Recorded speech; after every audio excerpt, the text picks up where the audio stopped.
आपका बहुत बहुत स्वागत है। माँ भगवती दुर्गा की कृपा आप और आपके पूरे परिवार पर सदा सर्वदा बनी रहे। दोस्तों, आज नवरात्रि का दूसरा दिन है और नवरात्रि के दूसरे दिन श्री दुर्गा सप्तशती के दूसरे और तीसरे अध्याय का पाठ किया जाता है। तो आज की वीडियो में आप सुनेंगे दुर्गा सप्तशती का दूसरा और तीसरा अध्याय। और हाँ, नवरात्रि के दूसरे दिन माँ भगवती दुर्गा के दूसरे स्वरूप माँ ब्रह्मचारिणी की पूजा आराधना की जाती है। तो नवरात्रि के दूसरे दिन की पूजा विधि मतलब माँ ब्रह्मचारिणी की पूजा विधि की वीडियो चैनल पर अपलोड हो चुकी है। अगर आपने अभी तक उसे नहीं देखा है तो जरूर देख लीजिए। और अब माँ भगवती दुर्गा का अपने मन में ध्यान करके ओम नमः चंडिकाय इस मंत्र का उच्चारण कीजिए और कमेंट बॉक्स में भी ये मंत्र जरूर लिख दीजिए। इसके बाद सबसे पहले दुर्गा सप्तशती के दूसरे अध्याय का श्रवण करेंगे और उसके बाद तीसरा अध्याय सुनेंगे। और दूसरे अध्याय में देवताओं के तेज से देवी का प्रादुर्भाव और महिषासुर की सेना के वध के बारे में वर्णन किया गया है। ऋषि कहते हैं, पूर्व काल में देवताओं और असुरों में पूरे 100 वर्षों तक घोर संग्राम हुआ था। उसमें असुरों का स्वामी महिषासुर था और देवताओं के नायक इंद्र थे। उस युद्ध में देवताओं की सेना महाबली असुरों से परास्त हो गई और संपूर्ण देवताओं को जीतकर महिषासुर इंद्र बन बैठा। तब पराजित देवता प्रजापति ब्रह्मा जी को आगे करके उस स्थान पर गए जहां भगवान शंकर और विष्णु विराजमान थे। देवताओं ने महिषासुर के पराक्रम तथा अपनी पराजय का यथावत वृतांत उन दोनों देवेश्वरों से विस्तार पूर्वक कह सुनाया। वे बोले, हे भगवान, महिषासुर सूर्य, इंद्र, अग्नि, वायु, चंद्रमा, यम, वरुण तथा अन्य देवताओं के भी अधिकार छीनकर स्वयं ही सबका अधिष्ठाता बना बैठा है। उस दुरात्मा महिष ने समस्त देवताओं को स्वर्ग से निकाल दिया है। अब वे मनुष्यों की भांति पृथ्वी पर विचरण करते हैं। दैत्यों की यह सारी करतूत हमने आप लोगों से कह सुनाई है और अब हम आप ही की शरण में आए हैं। उसके वध का कोई उपाय सोचिए। तब इस प्रकार देवताओं के वचन सुनकर भगवान विष्णु और शिव ने दैत्यों पर बड़ा क्रोध किया। उनकी भौहें तन गई और मुंह टेढ़ा हो गया। तब अत्यंत कोप में भरे हुए चक्रपाणी श्री विष्णु के मुख से एक महान तेज प्रकट हुआ। इसी प्रकार ब्रह्मा, शंकर तथा इंद्र आदि अन्यान्य देवताओं के शरीर से भी बड़ा भारी तेज निकला और वह सब मिलकर एक हो गया। महान तेज का वह पुंज जाज्वल्यमान पर्वत सा जान पड़ा। देवताओं ने देखा, वहां उसकी ज्वालाएं संपूर्ण दिशाओं में व्याप्त हो रही थी। संपूर्ण देवताओं के शरीर से प्रकट हुए उस तेज की कहीं तुलना नहीं थी। एकत्रित होने पर वह एक नारी के रूप में परिणत हो गया और अपने प्रकाश से तीनों लोकों में व्याप्त जान पड़ा। भगवान शंकर का जो तेज था उससे उस देवी का मुख प्रकट हुआ। यमराज के तेज से उसके सिर में बाल निकल आए। श्री विष्णु भगवान के तेज से उसकी भुजाएं उत्पन्न हुई। चंद्रमा के तेज से दोनों स्तनों का और इंद्र के तेज से मध्य भाग अर्थात कटि प्रदेश का प्रादुर्भाव हुआ। वरुण के तेज से जंघा, पिंगली और पृथ्वी के तेज से नितंब भाग प्रकट हुआ।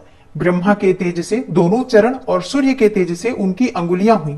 वसुओं के तेज से हाथों की अंगुलियां और कुबेर के तेज से नासिका प्रकट हुई।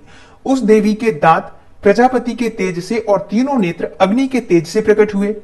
उसकी भौहें संध्या के और कान वायु के तेज से उत्पन्न हुए थे। इसी प्रकार अन्यान्य देवताओं के तेज से भी उस कल्याणमयी देवी का आविर्भाव हुआ। तदनंतर समस्त देवताओं के तेज पुंज से प्रकट हुई देवी को देखकर महिषासुर के सताए हुए देवता बहुत प्रसन्न हुए। पिनाकधारी भगवान शंकर ने अपने शूल से एक शूल निकालकर उन्हें दिया। फिर भगवान विष्णु ने भी अपने चक्र से चक्र उत्पन्न करके देवी भगवती को अर्पित किया। वरुण ने भी शंख भेंट किया। अग्नि ने उन्हें शक्ति दी और वायु ने धनुष तथा बाण से भरे हुए 2 तरकश प्रदान किए।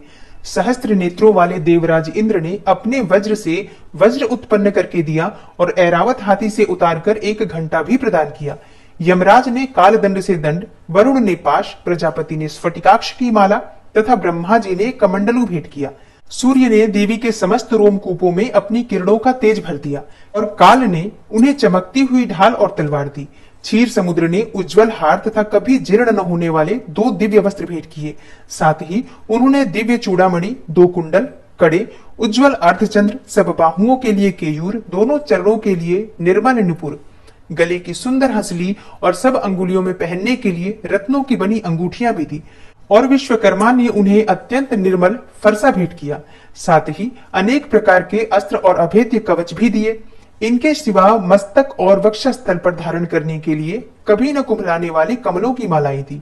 जलधि ने उन्हें सुंदर कमल का फूल भेंट किया।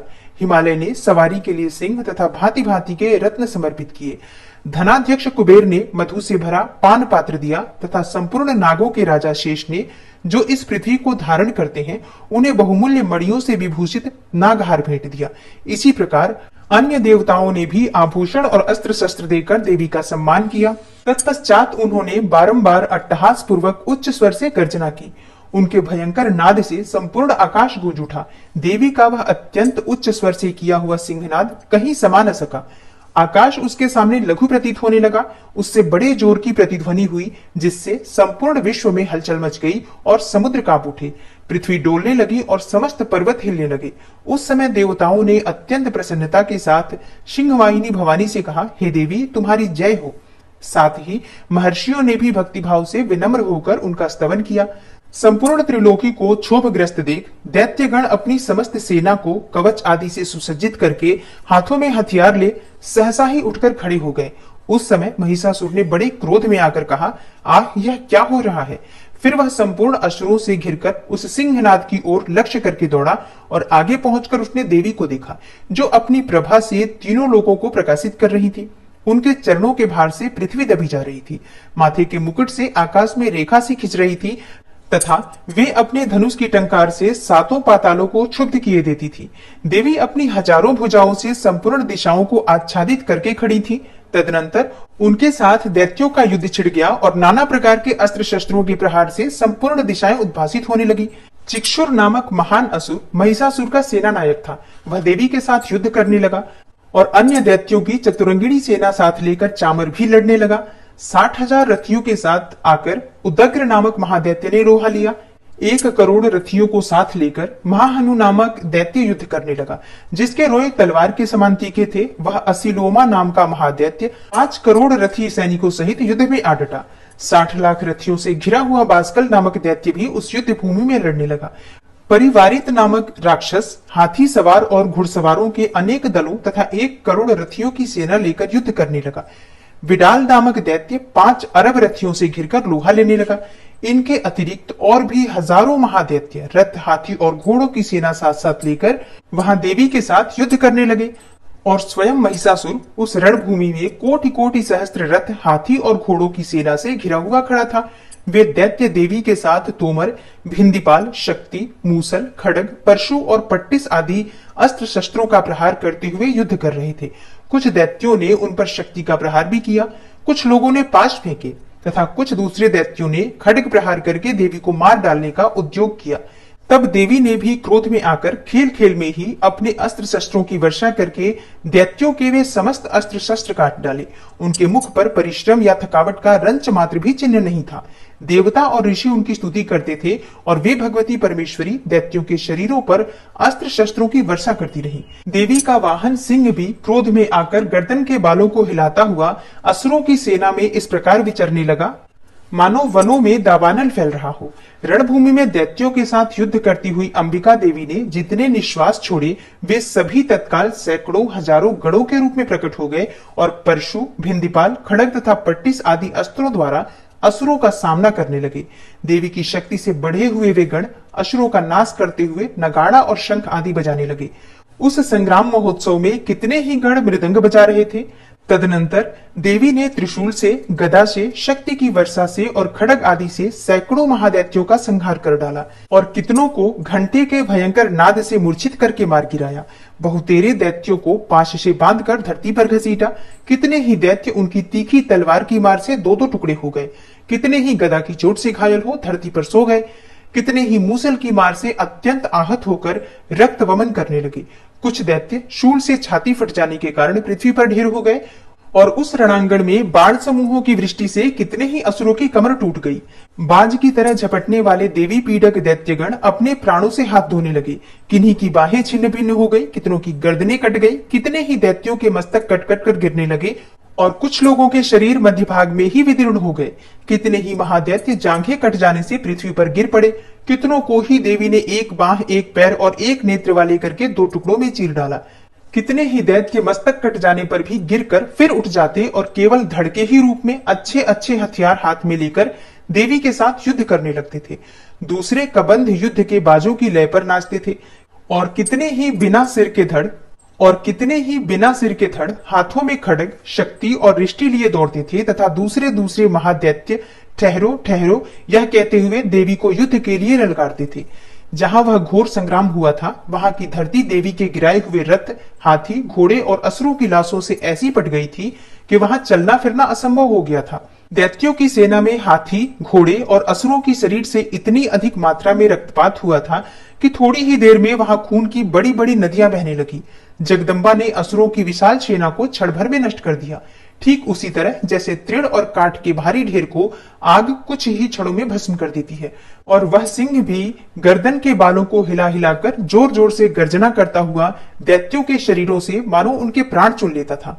वहां देवी के गणों ने भी उन महादैत्यों के साथ ऐसा युद्ध किया जिससे आकाश में खड़े हुए देवता गण उन पर बहुत संतुष्ट हुए और फूल बरसाने लगे। इस प्रकार श्री मार्कंडेय पुराण में सावर्णिक मनवंतर की कथा के अंतर्गत देवी महात्म्य में महिषासुर की सेना का वध नामक दूसरा अध्याय पूरा हुआ। और अब आप सुनेंगे दुर्गा सप्तशती का तीसरा अध्याय। और दुर्गा सप्तशती के तीसरे अध्याय में सेनापतियों सहित महिषासुर के वध का वर्णन किया गया है। ऋषि कहते हैं, दैत्यों की सेना को इस प्रकार तहस नहस होते देखकर महादैत्य सेनापति चिक्षुर क्रोध में भरकर अंबिका देवी से युद्ध करने के लिए आगे बढ़ा। वह असुर रणभूमि में देवी के ऊपर इस प्रकार बाणों की वर्षा करने लगा जैसे बादल मेरुगिरी के शिखर पर पानी की धार बरसा रहा हो। तब देवी ने अपने बाणों से उसके बाण समूह को अनायास ही काटकर उसके घोड़ों और सारथी को भी मार डाला। साथ ही उसके धनुष तथा अत्यंत ऊंची ध्वजा को भी तत्काल काट गिराया। धनुष कट जाने पर उसके अंगों को अपने बाणों से बीत डाला। धनुष, रथ, घोड़े और सारथी के नष्ट हो जाने पर वह असुर ढाल और तलवार लेकर देवी की ओर दौड़ा। उसने तीखी धार वाली तलवार से सिंह के मस्तक पर चोट करके देवी की भी बाईं भुजा में बड़े वेग से प्रहार किया। ऋषि आगे कहते हैं, हे राजन, देवी की बाह पर पहुंचते ही वह तलवार टूट गई। फिर तो क्रोध से लाल आंखें करके उस राक्षस ने सूल हाथ में ले लिया और उसे उस महादैत्य ने भगवती भद्रकाली के ऊपर चलाया। वह शूल आकाश से गिरते हुए सूर्यमंडल की भांति अपनी तेज से प्रज्वलित हो उठा। उस शूल को अपनी ओर आते देख देवी ने भी शूल का प्रहार किया। उससे राक्षस के शूल के सैकड़ों टुकड़े हो गए। साथ ही महादैत्य चिक्षुर की भी धज्जियां उड़ गई और वह अपने प्राणों से हाथ धो बैठा। महिषासुर के सेनापति उस महापराक्रमी चिक्षुर के मारे जाने पर देवताओं को पीड़ा देने वाला चामर हाथी पर चढ़कर आया। उसने भी देवी के ऊपर शक्ति का प्रहार किया, किंतु जगदम्बा ने उसे अपने हुंकार से ही आहत एवं निष्प्रभ करके तत्काल पृथ्वी पर गिरा दिया। शक्ति टूटकर गिरी हुई देखकर चामर को बड़ा क्रोध हुआ। अब उसने शूल चलाया, किंतु देवी ने उसे भी अपने बाणों द्वारा काट डाला। इतने में ही देवी का सिंह उछलकर हाथी के मस्तक पर चढ़ बैठा और उस दैत्य के साथ खूब जोर लगाकर बाहु युद्ध करने लगा। वे दोनों लड़ते लड़ते हाथी से पृथ्वी पर आ गए और अत्यंत क्रोध में भरकर एक दूसरे पर बड़े भयंकर प्रहार करते हुए लड़ने लगे। तदनंतर सिंह बड़े वेग से आकाश की ओर उछला और उधर से गिरते समय अपने पंजों की मार से चामर का सिर धड़ से अलग कर दिया। इसी प्रकार उद्दग्र भी शिला और वृक्ष आदि की मार खाकर रणभूमि में देवी के हाथों से मारा गया तथा कराल भी दांतों, मुक्कों और थप्पड़ों की चोट से धराशायी हो गया। क्रोध में भरी हुई देवी ने गदा की चोट से उद्धत का कचूमर निकाल डाला। भिंदीपाल से वाशकल को तथा बाणों से ताम्र और अंधक को मौत के घाट उतार दिया। 3 नेत्रों वाली परमेश्वरी ने त्रिशूल से उग्रास्य, उग्रवीर्य तथा महाहनु नामक दैत्य को मार डाला और तलवार की चोट से विडाल के मस्तक को धड़ से काट गिराया। दुर्धर और दुर्मुख इन दोनों को भी अपने बाणों से यमलोक भेज दिया। इस प्रकार अपनी सेना का संहार होता हुआ देखकर महिषासुर ने भैंसे का रूप धारण करके देवी के गणों को त्रास देना आरंभ किया।